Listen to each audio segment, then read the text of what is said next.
All right, Top, here's a story you will only see on WUSA 9, and it's about the families of men and women who risk their lives to protect our country. Some of them are living in disgusting and even dangerous conditions. Military housing with mold and dead rodents and nails popping up from the floor. This is unacceptable. So what's being done to fix it? Investigative reporter Laura Geller takes us inside the dangers at home.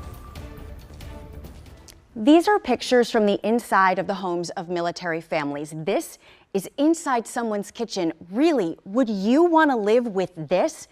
Dead rodents found outside your house. Mold climbs up the walls to the ceilings, and lead paint chips off the window frames. All these people want is a safe place to live, but this is what they're dealing with across the country and right here in our area. From the moment walking into that house, we could tell something was wrong.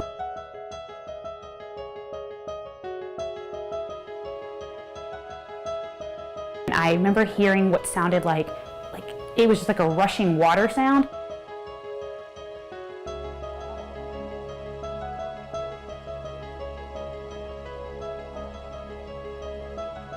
That's when I first saw what was the alarming amount of black mold all over the stud work, the wood, the drywall behind there. The insulation was covered in black. This picture military wife Heidi Starr gave us is date stamped. She took it in her home on Quantico on January 3rd, 2018. These photos show repairmen working and mold still in the home. They are date stamped February 13th. That's 6 weeks after workers first found it. So what's your fear? That we've been exposed for quite a while. Lincoln Military Housing is the contractor responsible for running and fixing more than 1,100 homes on Quantico. Covered with mold. A spokesman said they responded to the Star's burst pipe within minutes. The repair work took weeks. It was done in phases. They said they needed to special order cabinets. Lincoln maintains the mold in the February photos was in an area techs couldn't see until they started installing those new cabinets. A statement from the CEO reads, "We have hired an independent third-party expert to review our entire moisture and mold management program, including our prevention and remediation procedures." You don't feel that you should worry about your health at home. You don't feel, especially when your hands are tied, that you can't fix the problems yourself. So I want to be able to help my kids, protect myself, protect my health as well, and know that my kids aren't forced to live in something like that. Lincoln is just one of the providers in the Military Housing Privatization Initiative. Since the program started in the late 90s, the Department of Defense has privatized 99% of its housing. According to DoD, contracts for these companies last 50 years. But in recent months, the businesses have faced backlash for not providing the quality homes they were supposed to. There are more than 200,000 of them across the country. And this isn't how we take care of people who make, some of the biggest sacrifices for our country. Shannon Razadin is a Navy wife and the executive director of the Military Family Advisory Network. They did a survey of military families and just released the results. The group asked an open-ended question to be able to get the bigger picture. Describe your experiences living in privatized housing. Almost 11,000 people responded. There should never be a scenario where families moved into a home that's not safe. I mean, that's a basic need. New analysis shows more than 6,000 of the people who responded said they experienced maintenance issues. We're not talking about small things like a sticky window, but substantial issues that affect their lives. These pictures were given to us by military families who did not want to be identified. More than 3,000 said they had mold in their homes, and about 2,000 noted structural concerns. All this while company executives told Congress in February they are reaping the rewards. Mr. Williams? Our net profits for our military housing business are around $33 million A year. a year. Thank you. Pre-tax. Mr. Pissarn? Our net profits are closer to 12 to 14 million. We now also know the biggest issues on our local bases.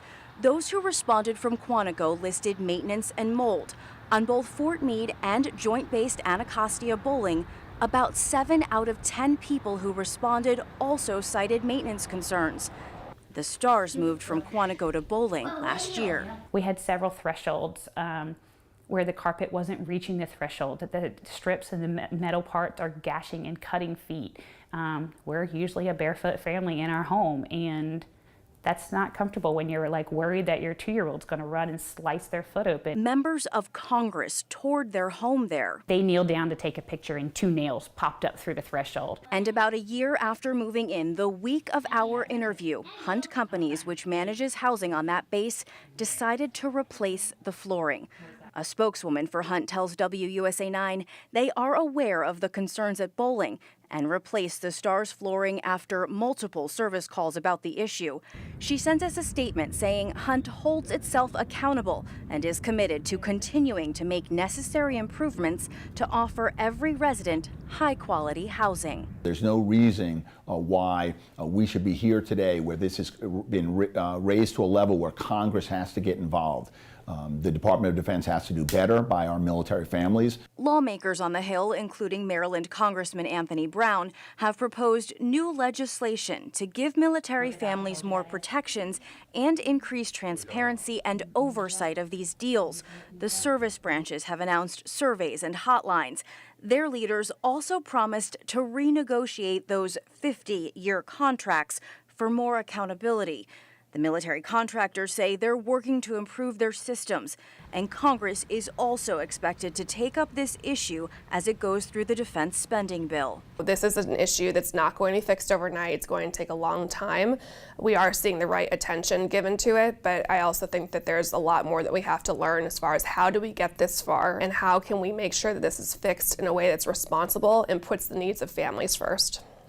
But there's a lot that Congress and DOD knew. We've uncovered warnings and documented problems in homes going back 20 years.